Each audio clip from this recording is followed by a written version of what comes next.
क्या एक 13 साल की बच्ची जिसे बचपन में ही समाज ने ठुकरा दिया, आगे चलकर वो पूरे देश में सबसे चर्चित महिला डकैत बन सकती हैं?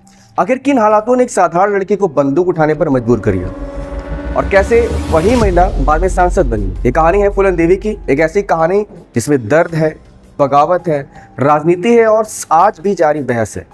नमस्कार दोस्तों, विद्या महल में आपका स्वागत है। मैं हूं अतुल वर्मा। आज हम जानेंगे कि फूलन देवी के जीवन की पूरी कहानी तथ्यों के आधार पर, बिना किसी पक्षपात के। फूलन देवी का जन्म 1963 में उत्तर प्रदेश के जालौन जिले के एक गरीब मल्लाह परिवार में हुआ था। बचपन से उनका स्वभाव निडर था। जब परिवार की जमीन को लेकर एक विवाद खड़ा हुआ तो उन्होंने अपने पिता का साथ दिया, लेकिन उस दौर में एक छोटी लड़की का इस तरह विरोध करना समाज को स्वीकार नहीं था। कुछ समय बाद कम उम्र में ही उनका विवाह उनसे काफी बड़े उम्र के व्यक्ति से कर दिया गया। विवाह के बाद उन्हें कठिन परिस्थितियां और लगातार अपमान का सामना करना पड़ा। कई बार वे मायके लौटी, लेकिन उन्हें वहां भी अपेक्षित सहारा नहीं मिला। यही से उनकी जिंदगी में एक ऐसा मोड़ लिया जिसने आगे का पूरा इतिहास बदल दिया। घर और समाज से निराश होकर फूलन देवी का संपर्क चंबल के डकैती से हुआ। वह जहां पर वो बाबू गुर्जर के गिरोह तक पहुंची, जहां बाद में विक्रम मल्लाह ने उनका साथ दिया। विक्रम ने उन्हें हथियार चलाना और पीड़ों की जिंदगी समझाई। कुछ समय बाद गिरोह के भीतर संघर्ष हुआ, विक्रम मल्लाह की मृत्यु हो गई और फूलन देवी एक बार फिर अकेली पड़ गई। इसके बाद उन्होंने मान सिंह की मदद से अपना नया गिरोह बनाया और चंबल की घाटियों में उनकी पहचान तेजी से बढ़ने लगी। 14 फरवरी 1981 को उत्तर प्रदेश के बहमई गांव में उनकी एक घटना ने पूरे देश को झकझोर दिया। फूलन देवी अपने साथियों के साथ गांव पहुंची। उनका दावा था कि वे उन लोगों की तलाश कर रही थी जिन्हें वे अपने साथ हुए अत्याचारों का जिम्मेदार मानती थी। लेकिन घटनाक्रम हिंसक हो गया और इस घटना में 22 लोगों की मृत्यु हो गई।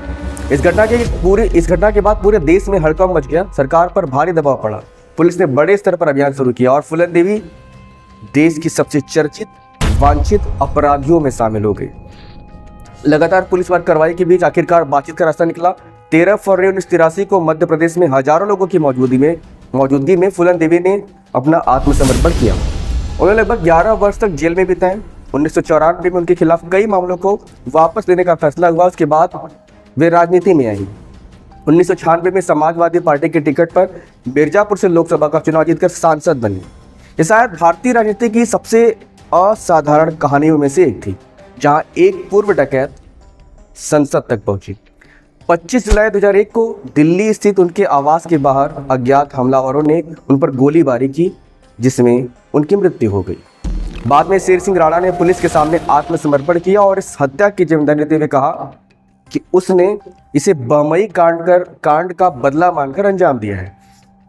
इस घटना ने एक बार फिर पूरे देश में न्याय, बदले और कानून को लेकर बहस छिड़ दी।